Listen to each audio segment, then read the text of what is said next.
The Binna Burra bell has been here since the Binna Burra started back in the early 1930s, and everybody who's visited Binna Burra in the last 90 years knows that it rings for a breakfast, lunch and dinner. It was the only real survivor of the bushfires in 2019, and so it's a symbol of survival and of resilience and of happiness about a good hearty meal up at Binna Burra.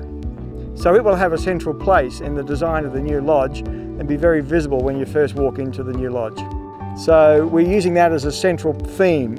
So the rebuild is in two parts. One is a central lodge on this location where we are today, and the second part is the accommodation, the rooms, to replace all those rooms that we lost in the bushfire. We're enormously grateful to the support of all levels of government, but particularly the Queensland government. We're going to create a new spirit of Binna Burra now with a new lodge. It'll be a different experience, but this magnificent landscape will still be the same, and we're looking forward to the next 90 years of people enjoying the Lamington National Park.